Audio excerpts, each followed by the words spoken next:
Tudo tranquilo. Certo, já tô começando.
Opa, pessoal, boa tarde, sejam muito bem-vindos à comunidade de estatística, estatísticos.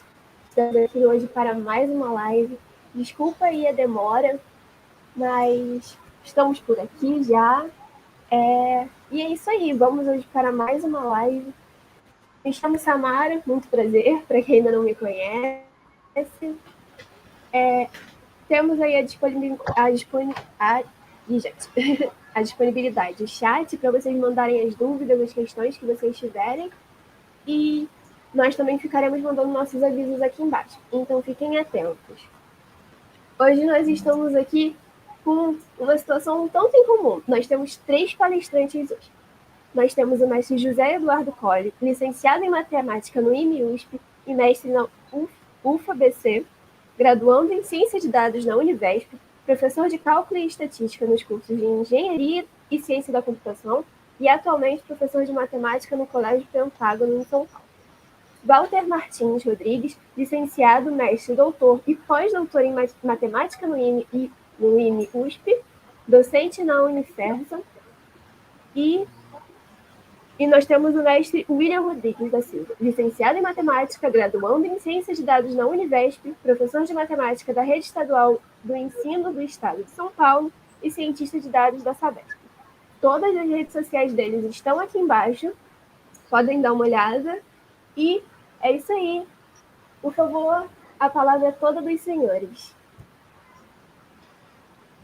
Olá, boa tarde. Eu sou o Eduardo. Nós fizemos um artigo juntos, né? O Walter e o William. E nós vamos apresentar aí esse artigo, né? Que nós fizemos e foi, graças a Deus, bem aceito aí pela comunidade científica, né? Então, nós temos aí as redes neurais artificiais, ideias básicas no ensino médio. Só acertar aqui. A apresentação já foi feita, né, dos autores. Só eu começo falando um histórico, né, desse artigo que chama atenção, né?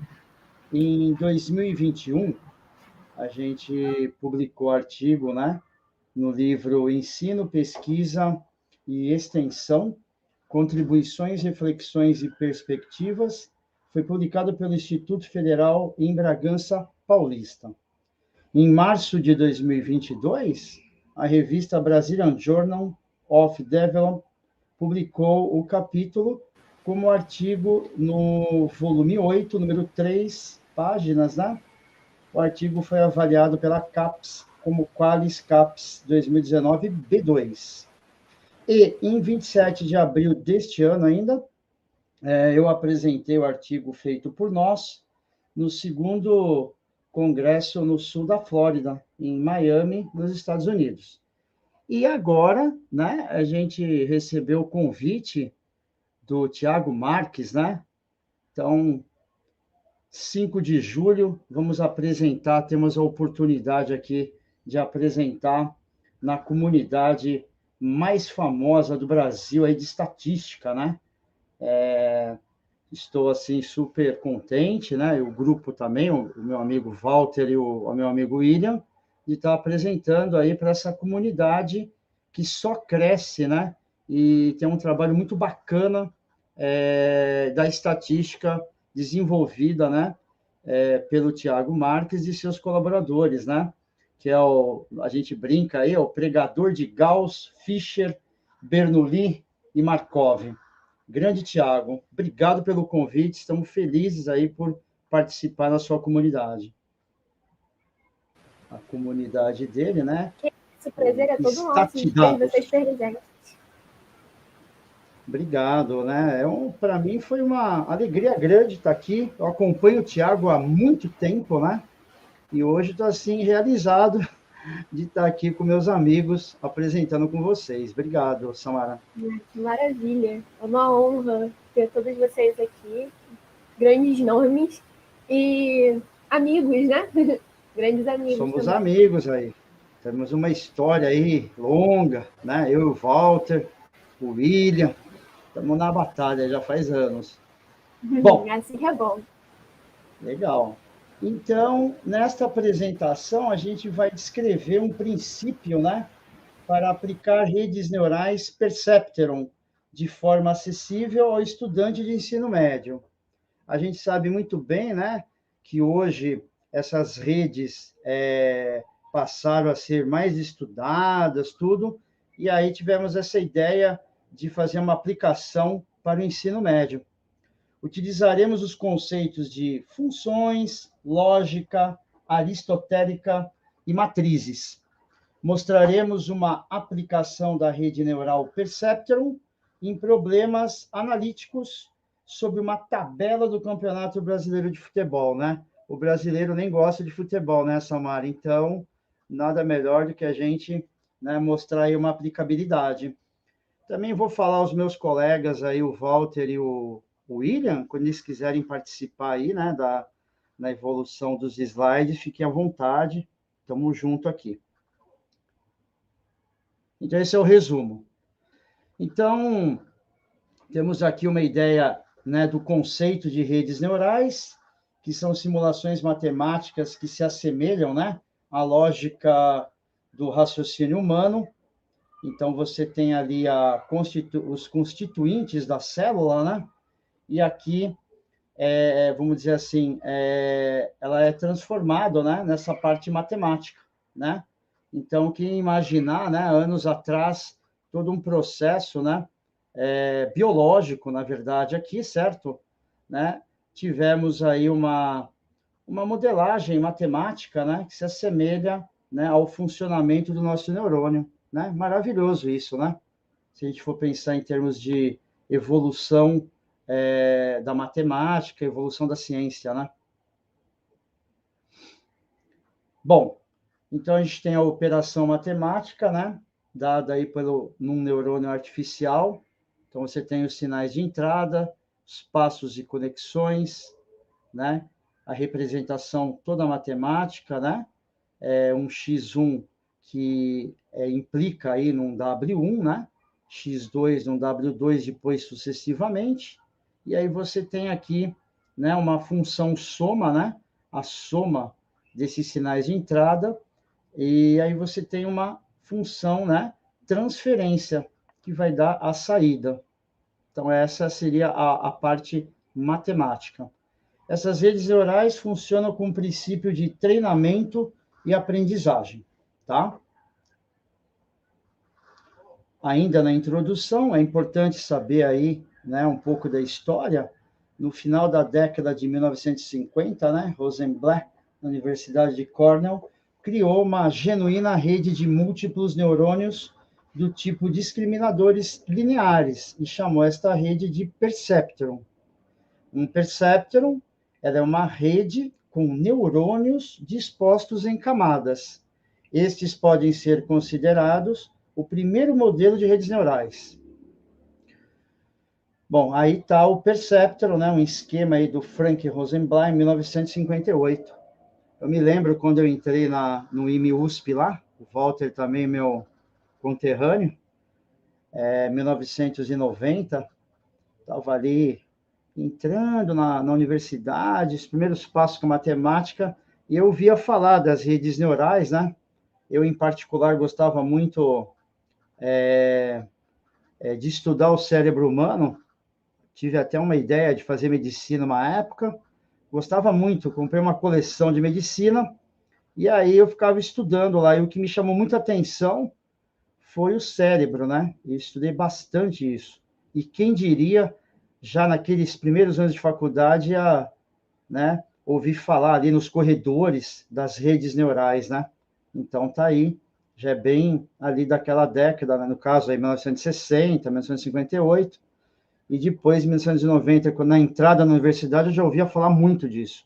E hoje, nem se fala, né, Samara? Está, assim, cada vez mais, né, presente nas aplicações. Características Realmente, tá da rede bombando. Perceptron. Oi? Não, realmente, tá bombando agora. É muito importante hoje, né? Toda essa questão associada, né, à inteligência artificial, bem que você falou mesmo, bombando mesmo e cada vez mais, né? Sim, a tendência é aumentar, né? E aumentar mais ainda, né? Temos aí estudiosos, né, na área, cada vez mais trabalhando com essas redes, né?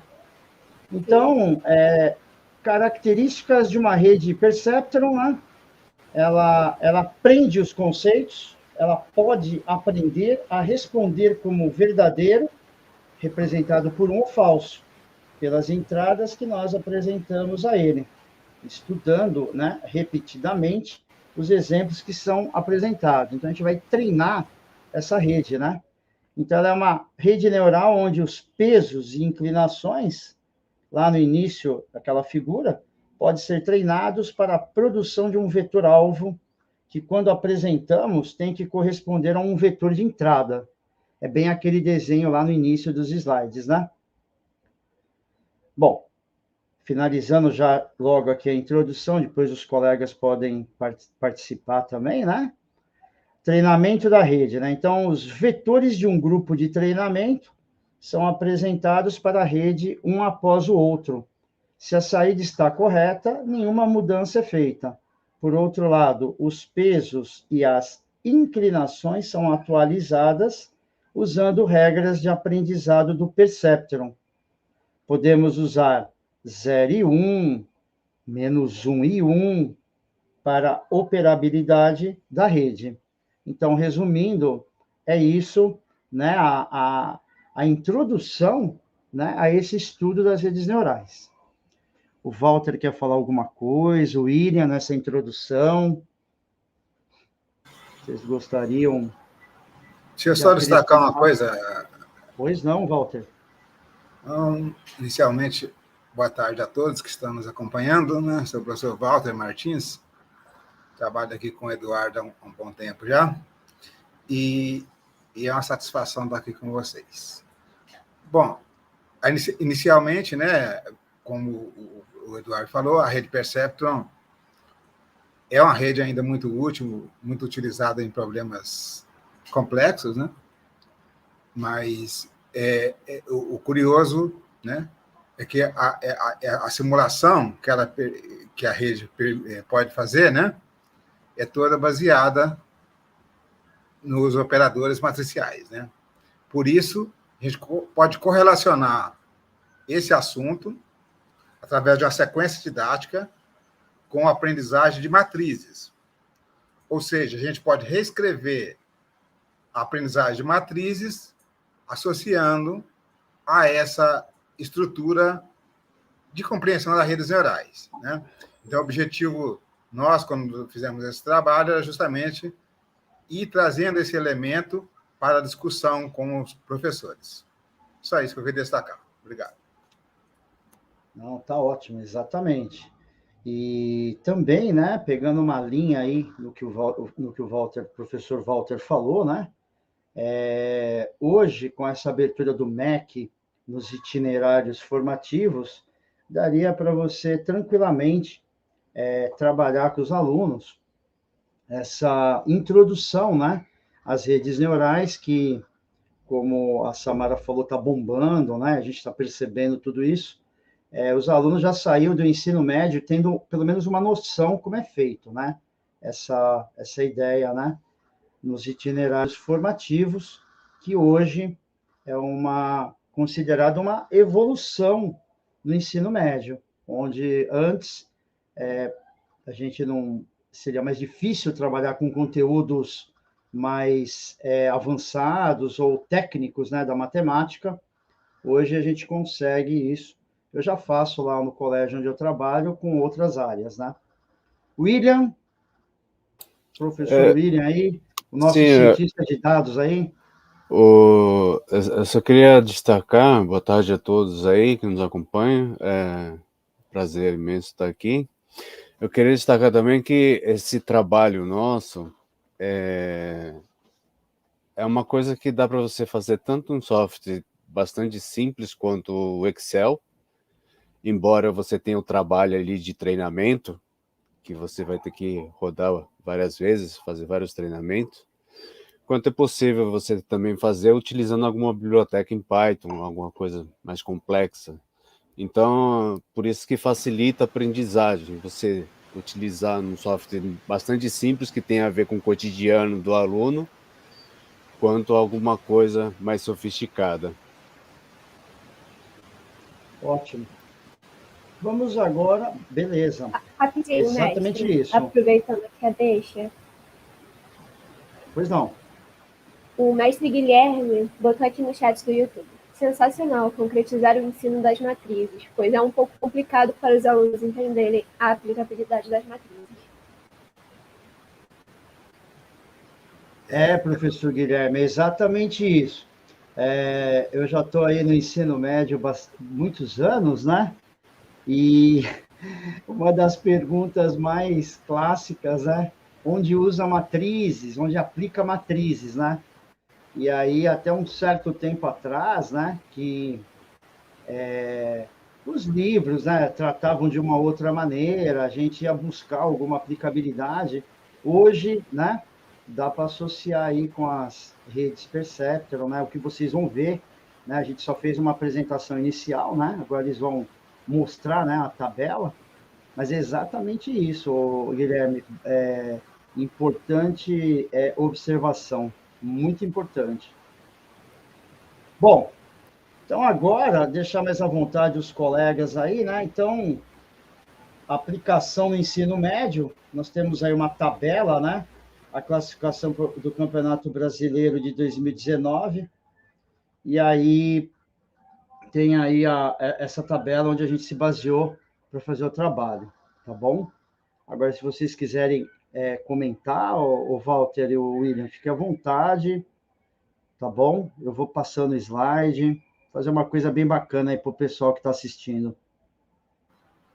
Deixa eu só chamar a atenção para uma coisa, Eduardo. Pois não. Sim, é o seguinte, justamente como o professor Guilherme falou, a gente tinha interesse em trazer um pouco de concreto para a aprendizagem de matriz, né? E lembrando que a transposição didática nós ainda não desenvolvemos, né? Isso. Nós estamos falando só da funcionalidade, da viabilidade técnica, né? Mas falta ainda a transposição didática. Como é que o professor, de fato, vai fazer, né? Verdade. Então, quer dizer, porque realmente não é reflexão imediata, e aí o futebol vai ajudar a entender um pouco isso. Da seguinte maneira, né? A priori. Veja que nós temos uma tabela de futebol, quando você acompanha aí um programa esportivo, que os adolescentes adoram, né? Aí o que acontece? Tem diversas maneiras de você dizer que uma equipe está boa ou que ela está ruim, né? Independentemente de ela estar muito bem pontuada ou não, a avaliação do torcedor pode ser ainda positiva, né? Sim. Então, como que a gente distingue um tipo de ideia da outra, né? Como você entende aquele raciocínio que a pessoa está desenvolvendo? Como a gente separa aquele raciocínio, né? Aí é isso que a rede neurais vai permitir fazer, certo? Você tem um conjunto misturado de dados e um certo desenho desses dados, né? Pode representar coisas diferentes. Por exemplo, né, nós temos dados relativos aos pontos ganhos, derrotas e saldos de gols, que normalmente é apresentado nos jornais, né, numa tabela na internet, e aí você tem esse fundamento aí, que ele acabou de falar, né? E aí foram selecionadas aí 5 equipes, né, para trabalhar nessa rede Perceptron, correto? Bom, aí a gente tem, né, as representações, né, da partição em um conjunto de pontos em 2 subconjuntos distintos, né? Então, nós temos 3 casos, né? A gente pode separar, fazer uma separação dos conjuntos de dados por pontos ganhos versus saldos de gols, né? Então, você tem aqui. Depois você pode separar, aqui é um segmento, aí tá lá a linha pontilhada, separou dessa maneira. Aqui a gente fez uma separação por uma reta, tá? Pode ver que já mudou um pouquinho a disposição aqui. E nesse caso, né, não separável por uma reta, né? Que é uma linha poligonal aí, vamos chamar assim, né? Tá bom? Esse conjunto de pontos, né, que representam as equipes do Campeonato Brasileiro, em que cada equipe é representada por um ponto, onde X é a quantidade de pontos da equipe, e Y o saldo de gols, são separados por uma reta, né? Uma reta cuja equação Y é igual a 40 menos 4 nonos vezes X, tá? Então, aqui já tem uma ideia, né, da regressão, né, obtida por esses pontos, que vai dar essa equação. A rede neural Perceptron identifica um padrão, né, que vai distinguir os pontos acima e abaixo da reta. Então, você tem ela sempre consegue distinguir se o conjunto de pontos pode ser separado por uma reta, né? Isso. Quando o conjunto de pontos não pode ser separado por uma reta, ela não consegue distinguir, né? Que seria esse caso aqui, o último caso, né? Já não é possível. Bom, aqui, agora a gente vai pegar número de derrotas e o saldo de gols, tá vendo? Então, você já tem uma outra disposição, né? Você tem aqui a reta, e aqui você tem os pontos, né? Ó, que é o par XY, né? Onde X, né, é o número de derrotas e Y é o saldo de gols. Quando você faz a regressão lá, você vai encontrar Y igual a 20 menos X, e aqui separou, né, os pontos em 2 conjuntos. Então, essa rede, ela é capaz de identificar o padrão que distingue os pontos acima e abaixo da reta. Os pesos aí, né, já são uma linguagem mais técnica, né? Os pesos sinápticos para essa identificação são os coeficientes da equação e o bias Y0 W0 é 20, tá? Que são os coeficientes aqui na reta.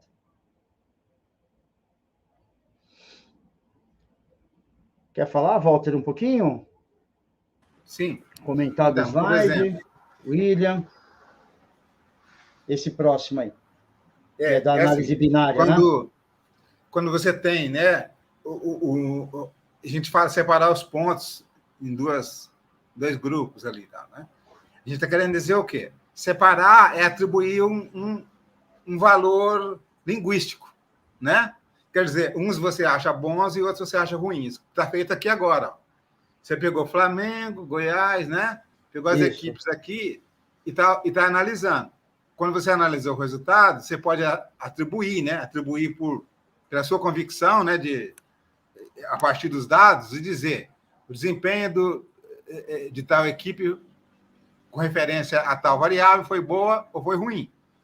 Classificando, né? Como 0 e 1, né? De forma binária, né? Isso. Ou menos 1 e 1, né? Na hora que você faz essa interpretação binária, aí o que vai acontecer?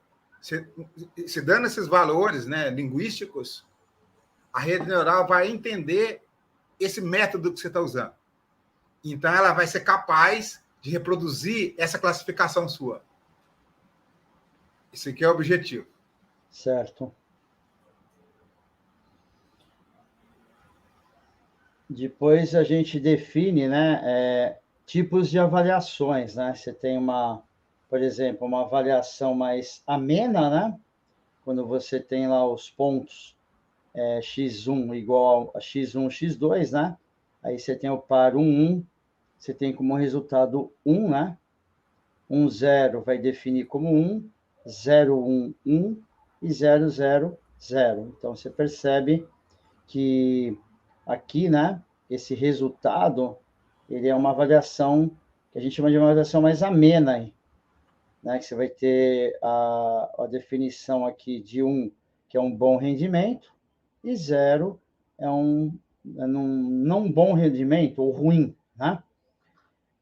Então, nesse caso, se tivesse essa configuração, teríamos bom, bom, bom e ruim nessa conjugação, né, das variáveis x1 e x2. Isso a gente fala que nós estamos diante de uma avaliação mais amena. Beleza?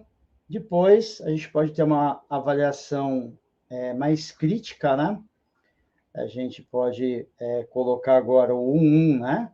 Como 1, 1, 0, 0, 0, 1, 0, 0, 0, 1. Se a gente define dessa maneira, então você teria só um bom aqui, né? E o restante ruim. Então, aí é uma avaliação mais crítica aí, né? Porque aqui ele foi bom com ruim e o resultado deu ruim. Então, foi treinada dessa maneira, num modo de uma avaliação que a gente pode chamar de mais crítica. Bom, a gente resumiu o artigo, né? Evidentemente, né, Samara? Para tentar falar mais sinteticamente, né? Aqui tem bastante detalhe nesse artigo.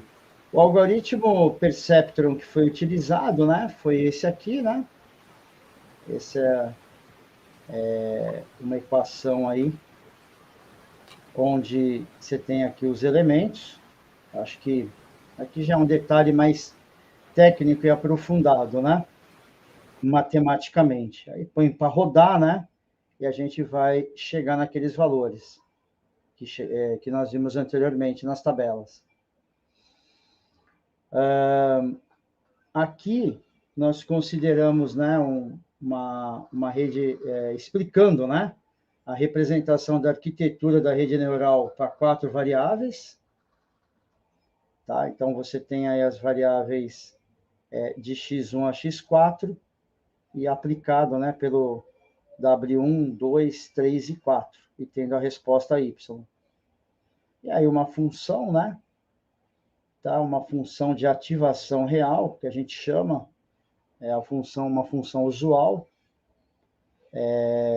1 se esse v é maior ou igual a 0, e menos 1 se o v é negativo. E aí, novamente, né, a gente toma como taxa de aprendizado igual a 1, né, e limiar θ igual a 1, e aí você simula, né, o funcionamento da rede. Precisava mais tempinho, né, para detalhar que aqui é a própria estrutura aí da rede Perceptron, né? O Walter, algum detalhe? William? Vamos para frente? Pode prosseguir. Olha lá, William. Agora você tem a descrição binária, né, de 6 equipes do campeonato em função de 4 variáveis, né? Então, a gente tem aí 6 equipes e aqui 4 variáveis, né? Pontos, gols pró, derrotas e gols sofridos. E aí, a gente tem aí que o 1, né? Nesse caso, indica a variação positiva da variável pela torcida e menos 1, uma variação negativa. Então, feito aí a pesquisa, aí você tem aí a avaliação que a rede devolve, né? 1, 1, 1, menos 1, menos 1, menos 1 é a avaliação final com as 4 variáveis, né? A rede que vai calcular, né, isso daqui e devolver esse valor, a partir do momento que ela foi treinada, né? Olha lá. Então, você tem aqui um processo de simulação barra treinamento pelo algoritmo Perceptron da tabela anterior, né? Então, aquela fórmula que eu coloquei lá anteriormente, a gente vai aplicar esses valores aqui para 4 variáveis, né? E tendo essa resposta. Perdão, a saída real aqui, né? Aqui também nós temos a saída desejada, né? Esses pesos, né, sinápticos, né, se estabilizam a partir do 4º passo. Se a gente olhar essa tabela, né, o 4º passo, 1, 2, 3, 4, ó, aí você percebe que dá uma estabilizada na rede, né, ó. 2002, olha lá, ó, 2002, 2002 até o final, né? Então, ela deu uma estabilizada. Então, o resultado final obtido, né, pelo algoritmo, né, Perceptor no treinamento a partir desses dados. Então, a partir do 4º passo se estabilizou, né, a rede, né?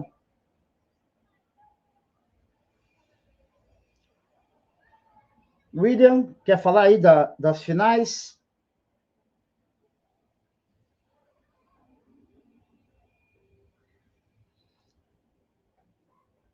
William, quer falar o final?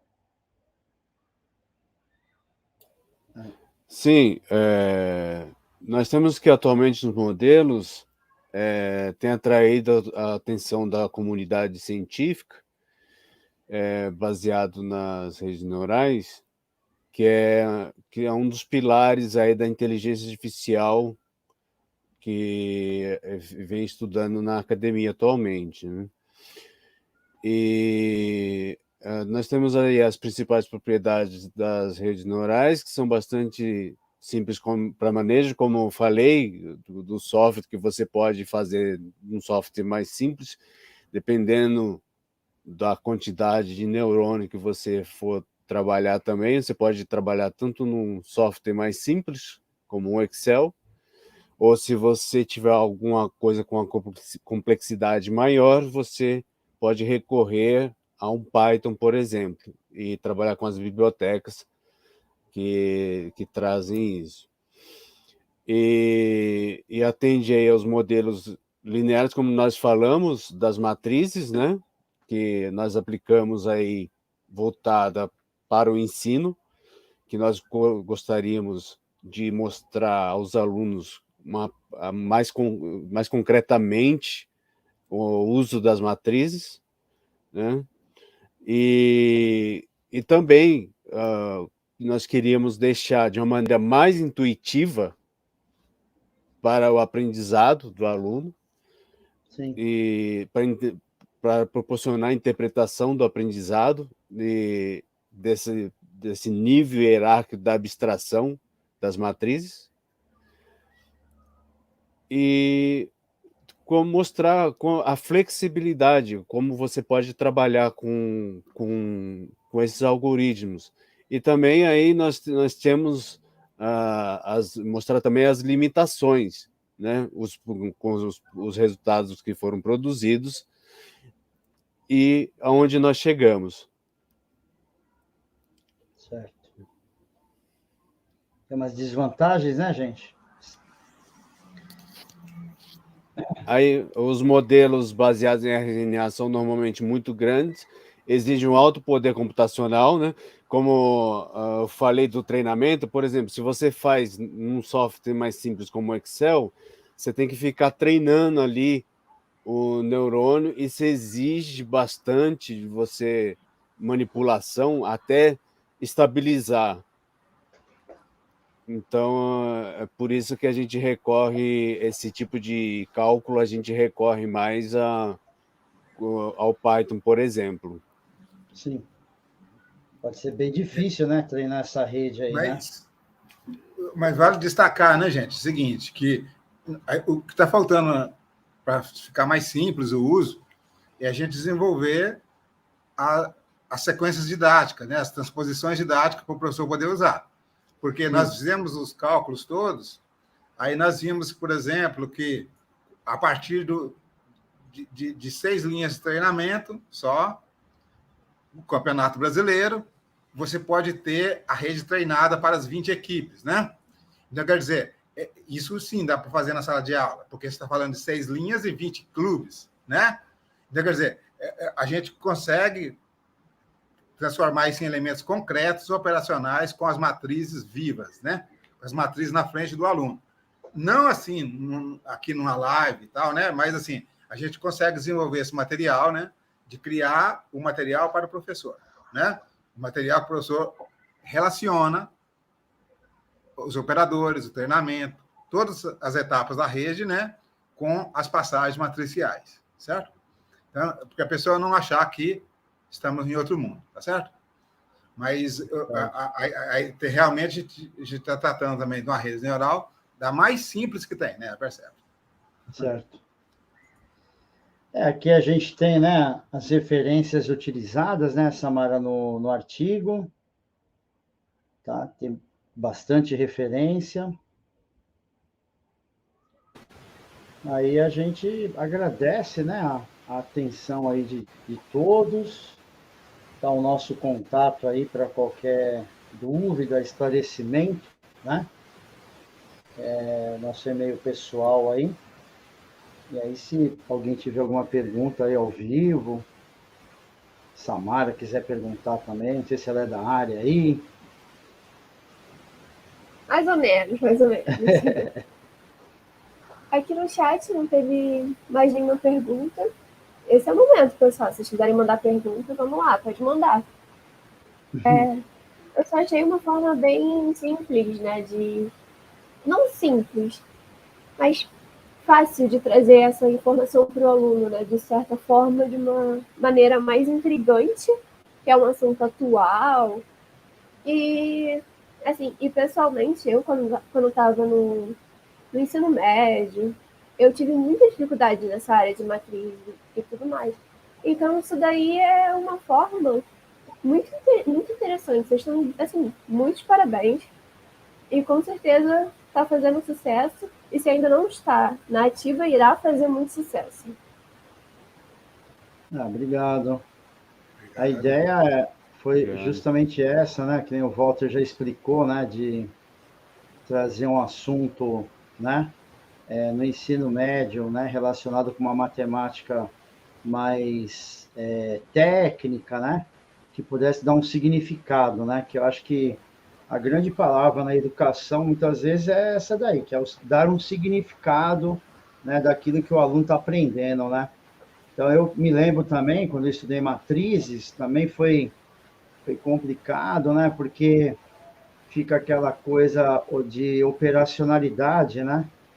E aí a gente, hoje, né, com todas essas mudanças, né? Estamos já aí em 2022, né, gente? Então, agora, né, já mudou muito, né? Uma caminhada longa aí, né? Para os alunos entenderem melhor. O aluno mudou também, né? Ele é mais reflexivo. Antigamente a gente era mais tranquilo, né? Se dava conta ali e tal, tudo bem, né? Mas hoje eles têm muito acesso, né, a essas informações também. Eu acho que foi bacana. É a quarta, vamos dizer assim, quarta vez, né, que a gente está, vamos dizer assim, trabalhando com esse artigo, né, que nem eu expliquei no histórico dele. Agora, que nem o professor Walter falou e o William, né, tentar mastigar ele melhor para o professor poder trabalhar numa aula, né, e a gente futuramente compartilhar com vocês, hein. Não, mas é essa a ideia mesmo, cada vez facilitar mais nessa questão da aplicabilidade das coisas, principalmente nessa área de exatas. Eu saí recentemente do ensino médio, era em 2019.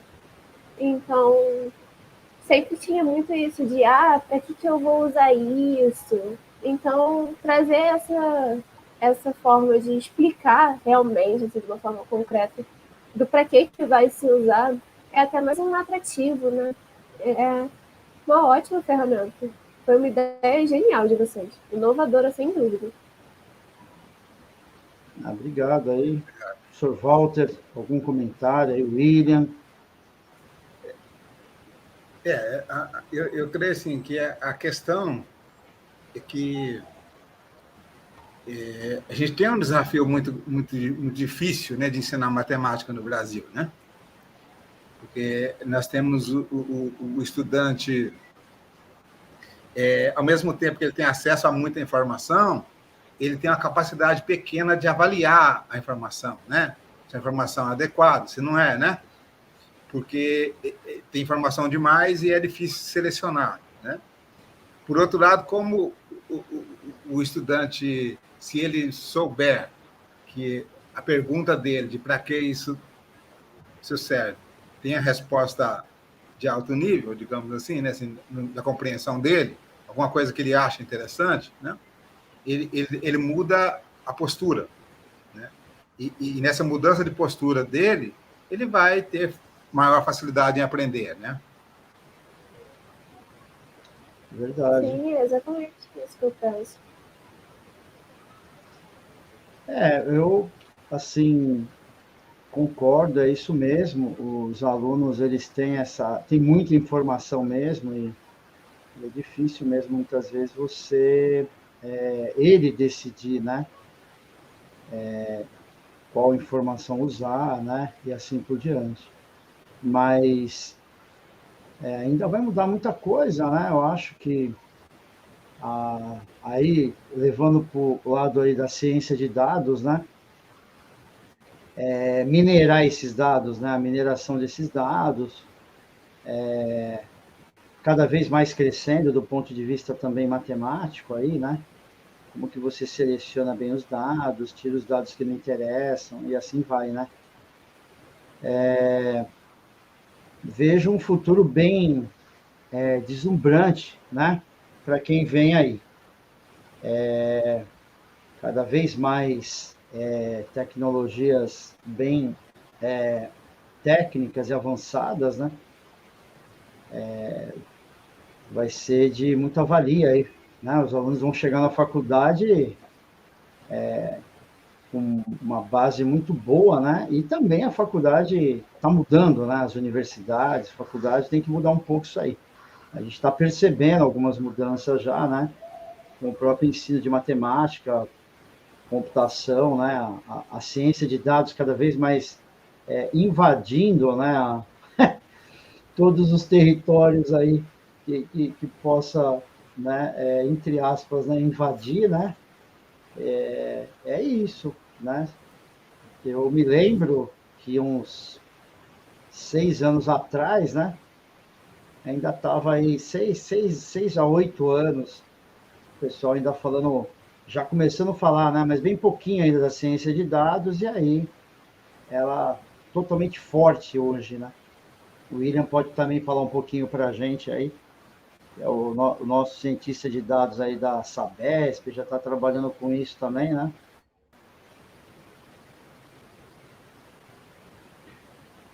Sim, aí a gente vê assim a matemática, né, na computação hoje em dia, quanta de aplicação que se tem, né? Quando se você pega para estudar um algoritmo e você vai analisando os passos que o algoritmo tem que fazer, são tudo algoritmos, às vezes estatísticos, né? Às vezes algébricos, que o sistema faz, né? E se o aluno percebeu que está por trás dos algoritmos, a lógica por trás dos algoritmos é uma lógica matemática, né? Cada vez mais, eu trabalho num colégio, né, tradicional aqui em São Paulo, super importante colégio, né, e a gente percebeu lá essas mudanças e cada vez mais, né, a forma penetrando cada vez mais, né, essa questão pelo itinerário formativo de disciplinas que vão, de fato, levar o aprendizado por diversas maneiras, né? Então, a matemática, junto com os algoritmos, né? Toda uma estrutura matemática, né? Eu vejo até criança pequena usando essas crianças do ensino fundamental 1, né? Um dia eu vi um livro que já tinha fluxograma, né? No Fundamental 2, desculpa. Então, assim, essa mudança, né, já está presente e cada vez mais. Lá onde eu trabalho, que nem eu falei, né, já visualizo isso, nossa, desde da época que eu entrei lá, né, e é recente, né. Então, cada vez mais vai transformar isso daí, entendeu? Mas é isso que a gente gostaria de ter passado para todos, né? O Alex fez uma observação aí, né, o Samara? Sim, tiveram alguns comentários. Primeiro teve um comentário aqui do mestre Guilherme e depois do mestre Alex. O mestre Guilherme falou: vejo que ainda existe um campo enorme para descobertas de aplicação no dia a dia em sala de aula. Sou 100% a favor de trazer mais temas complexos, entre aspas, de maneira leve para o ensino médio. Quero acompanhar o desenvolvimento prático desse artigo de perto. Obrigada por compartilharem. E o mestre Alex falou: perfeito, vejo justamente isso, deixar o acadêmico mais perto do profissional. O Walter quer comentar? Eu comento. William? Sim. Olha, o que eu gostaria de reforçar sempre é essa ideia, né? De que por exemplo, assim, a gente acabou fazendo a apresentação do artigo, né? E discutindo a ideia. Isso. Mas que todos os elementos, né? Todos os elementos do artigo podem ser compilados, né? Numa intervenção que associe todo o conteúdo de matrizes, né? Então a gente pode, essa associação, obviamente, ela não é assim imediata, né? Ela não é imediata, mas ela é bem clara no artigo, né? A construção é bem clara no artigo e o detalhamento, que vai ser uma transposição didática, que nós temos interesse em fazer aí ao longo do tempo, mas e também coisas como aportas lógicas, coisas como a ideia básica da mineração de dados, né, como o Cole falou. Todas essas coisas podem estar presentes no ensino de matemática do ensino médio. O ensino médio, isso pode estar abordado na matemática lá, né? É importante a gente saber isso, porque muitas vezes o professor não tem tempo para ficar fazendo essas pesquisas assim, né? Ele tem que trabalhar, dar aula, atender alunos e tal. E como nós temos essa tarefa, essa paixão aí pela pesquisa matemática, a gente acaba, né, tendo a oportunidade de levar isso para os colegas. Isso que eu queria destacar. E com o tempo, né, se a gente terminar essa parte aí, né, do artigo agora, a parte prática, né, tendo uma nova oportunidade aí, a gente apresenta com o maior prazer aí, né, que nem nós já dissemos aí, o Tiago, né, a Stat Dados aí é maravilhosa aí, eu acompanho já há um tempo, né, é bem bacana aí o trabalho que eles fazem, e tendo essa oportunidade, a gente vem de novo aqui, né, fica aí de a gente lapidar melhor, né, o nosso artigo e deixar para uma próxima aí, né, uma próxima oportunidade, apresentar com o maior prazer aí. Eu não preciso nem falar nada, o convite já está aqui feito. Opa. Esse trabalho aí tem que voltar quando estiver pronto. Vamos trabalhar aí, né? Pegar muitas vezes, né, Cole? Muitas vezes a gente faz um artigo e ele se encerra ali, né? Isso. Mas não é o caso desse, porque o impacto desse artigo é tão grande que ele exige novos passos, né? É isso que nós temos percebido aí, né? O histórico que eu dei no começo, eu fiz questão de mostrar porque é bem bacana, né? E a outra observação que o, o quem está assistindo passou dessa conexão, né? Com o ensino superior, achei bacana o comentário dele, né? É isso mesmo, né? Acho que é por aí também uma ideia. Hoje eu ensino na escola que eu trabalho, né? Lá no colégio Pentágono, no Morumbi, né? E a rede inteira do colégio, são 3 unidades, nós já trabalhamos assuntos de nível superior, né? Eu trabalho estatística, né? Claro que não é aquela estatística mais parruda, pesada, né? Uma estatística mais leve, mas já está trabalhando, né? Quando o aluno chegar lá no nível superior, já teve uma pequena conexão, né? E está acontecendo muito isso, né? Nas escolas. Se eu listar aqui o número de disciplinas do colégio, nossa, são várias, né? Que a gente já trabalha assuntos que têm conexão com a universidade e outros assuntos também em geral, né? É isso. Mas só agradecer o convite do Tiagão aí. Tiago é gente fina aí. E a equipe, né, que nos tratou muito bem aí desde o início da manhã, mandando as informações aí.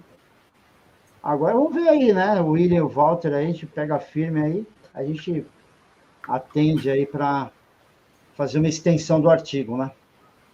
Sim. A gente É agradece isso muito aí. a oportunidade. Nós agradecemos a presença de vocês e a oportunidade que vocês deram para a gente de conhecer um pouquinho mais sobre o trabalho de vocês. Aqui no chat também foi só elogios aos senhores e agradecimentos. Obrigado. Obrigado. Obrigado. Obrigado Obrigadão. a todos aí. Obrigado a todos, isso, os comentários, né, a participação. Isso só nos motiva cada vez mais, né, de fazer mais trabalhos, né? Mesmo estando longe, né? O Walter está lá no Rio Grande do Norte, eu estou Sim. aqui perto da Imigrantes, em São Paulo, e o William lá no outro lado da cidade também, né? E assim vai, né? A gente consegue fazer o trabalho. Antigamente era É impossível, isso. né? Pois E com é. esse dados, que é no Rio de Janeiro, é isso? Estatidados aqui, nossa base é no Rio de Janeiro, mas estamos transmitindo aí para o Brasil inteiro e para outros países também. Olha, que bacana, hein? É isso aí. É isso aí, então, pessoal. Pessoal do chat, muito obrigada pela presença de hoje. Todos os avisinhos já estão aí. O link para vocês se inscreverem na 21ª turma da comunidade. O link para o Telegram também já foi enviado, que é o nosso chat, onde a gente posta nossas coisas diariamente. Nós temos um network com diversos colaboradores e profissionais. E também temos o certificado da live, que conta como hora extra para a faculdade e também para vocês marcarem presença, né? Os mestres também vão receber os certificados particulares. E é isso aí. Muitíssimo obrigada pela presença de todos, principalmente aqui dos mestres, e o assunto extremamente interessante. O convite está feito para voltarem novamente. Obrigado. Oba, obrigado. E mais uma vez a gente agradece aí o convite. É isso aí, pessoal. Valeu! Tchau. Tchau, tchau. Tchau.